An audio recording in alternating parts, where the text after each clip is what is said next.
Your mind has to seek discomfort. It has to seek these difficult tasks. You have to enjoy it. And you have to figure out a way to make your mind enjoy those things. And some people it comes easy, and some people it doesn't. Some people it takes a long time. I always tell people the best thing you could ever do is force yourself to a schedule. Just write it down.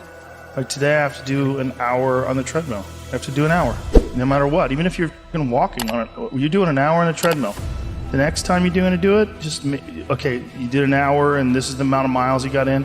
Next time you're going to, add 3 miles. Put an extra 3 miles in that 1 hour. And just keep doing things like that. Write down, today I'm going to do 100 push-ups, and I'm going to do 100 sit-ups, and I'm going to do 100 chin-ups. That's today. And then force yourself. Force yourself to adhere to a schedule. Make a Monday, Wednesday, Friday workout schedule. Give yourself some time off, Like don't even crush yourself to the point where you can't do it. Make it so that you really appreciate those Tuesdays and Thursdays. But on Monday, Wednesday, and Friday, you're going to get after it, and this is what you're going to do. Most people just try to go work out. And you're kind of aimless, and you show up, and you pick up the jump rope, and you jump a little rope, maybe you hit the heavy bag a little bit, maybe you do some curls, but you don't really have an aim. That's why people like to hire trainers, because a trainer will tell you what to do. Well, you can tell yourself what to do. If you don't have money for a trainer, you don't even have to have fucking equipment. With bodyweight squats, sit-ups, chin-ups, push-ups, you could give yourself a brutal full body weight workout. And you can find these for free on YouTube. There's a ton of them. There's a ton of these body weight workouts you can do. Just force yourself. Write it down. Monday, Wednesday, and Friday, I'm going to do 100 push-ups, 100 chin-ups, 100 sit-ups. Even if it takes me all fucking day. Even if I have to do 10 and 10 and 10 and keep going all day, just that's what you do. 10 push-ups, take a break for 20 minutes, do another 10. But get those 100 in. I don't believe in half-assing things. This life is short, If you get into something, get into it. And if you're not into it, don't be into it. And I think that insanity and greatness are next door neighbors, and they borrow each other's sugar. That's my that's what I've always said. There's something about mastery, like true mastery, that requires you to shut off massive areas of your life. There's a lot of people that are scared of their ability to do something that's difficult. I don't know if I could force myself to be disciplined. I don't know if I could force myself to take that kind of action. Well, if you do force yourself to take that kind of action, you don't have that question anymore. That question, I don't know if I can do it. Well, you're doing it. So you obviously can do it. You do it tomorrow, you did it today. Why can't you do it tomorrow? Just do it. You get so much more benefit out of a struggle that you choose to embark in versus a struggle that life throws upon you. Get out there and go and do something. Just go. And then in the middle of doing it, it'll become easy.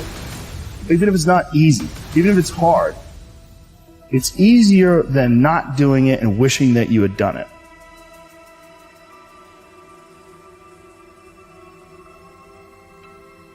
Oftentimes people confuse discipline with focus. And this is why that's important. There are things that some people can excel at because they're focused on them and because they're drawn to it and they have an incredible passion for it. Versus, like, you tell a guy, like, hey, you're going to study to be an electrical engineer. It's like, I don't want to be an electrical engineer. Well, you got to have discipline.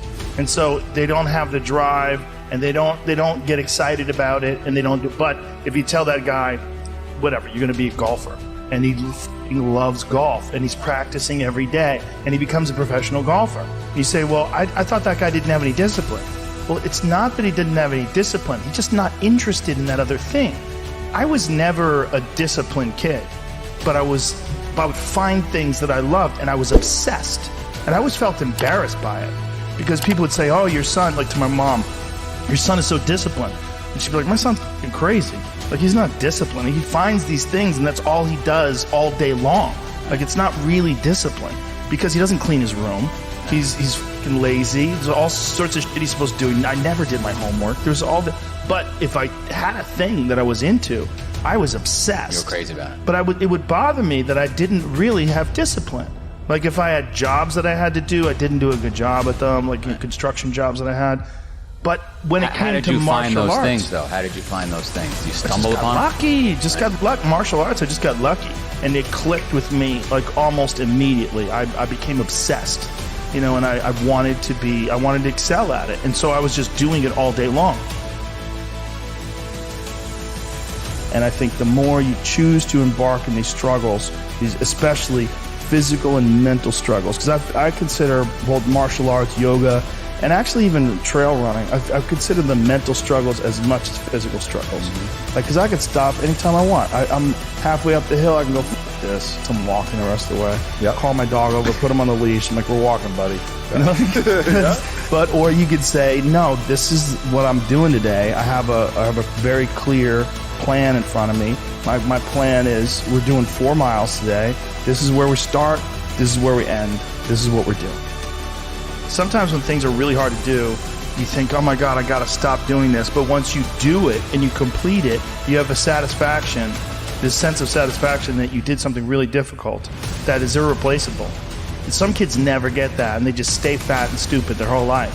And some kids, they get these little lessons, and then they realize, like, you can push yourself and you can get somewhere. You know, some kids get real lucky and they get involved in sports or martial arts early, and one of the best benefits of sports is you realize that through hard work you get improvement, through improvement you get success, through success you get that big dopamine rush, you get that good feeling, right? You get confidence, you get this knowledge. You get the girl. Yeah, you get, sometimes, I didn't, but you get this knowledge that you can do something that's difficult and you can overcome, even though it feels like you can't. You're gonna have days where you suck, but those days are so motivational. I mean, that's the bright side of tragedy. So when you come through it, you really will have an appreciation for the moments without tragedy. You don't really feel it unless unless life burns you. You don't really feel it. It's one of the things that I tell people all the time, because a lot of people have a hard time defining themselves. They define themselves by failure because they failed. But I'm like, you're not your failures, you're you. Okay, your life is a series of lessons you've learned. Now, if you just dwell on the failures, like that's not healthy. It's not smart and it's not empowering. What you got to do is look at those failures and go, well, now you know what not to do. But you're not that. You're you. You know, you could have done the stupidest shit ever, but it's just not you. It's not you. You're a different thing. You're the being that's experiencing all these failures. And if you know that they're fuck ups, then you've learned. Okay? If you repeat them over and over again, well, then I can't talk to you. Yeah. You know, if you keep going back and doing the same stupid shit over and over again, well, you got a deeper issue. You know, I don't know what it is, but I don't have the time. Building up that ability to endure things. That's also a very important mechanism that you could apply to everyday life. Like that, the mechanism of understanding how to endure. Like Jocko Willink's perfect example. You know, he has that thing on his, if you go to his Instagram page, almost every other photo is a watch. And it's a watch that says 4:30 in the morning, because that's when he gets up and he works out. And he earns the sunset. And he does that. He's so disciplined. And he's got this saying that's a great saying, discipline equals freedom. And it's true, because he's able to force himself to do that every single time. There's no excuses. There's no breaks. There's no days off. It doesn't happen. So because of that, you're not scared. You know that you can keep doing it. You know that you can continue to perform. There's a lot of people just running from discomfort. They're running from it. They're just avoiding it. It's so easy to. And like, if you get distracted for a second, you're like, let me check my phone. You just start going through your phone and looking at bullshit, and you're just distracting yourself from the tiniest frustration of boredom. Just we don't get bored anymore.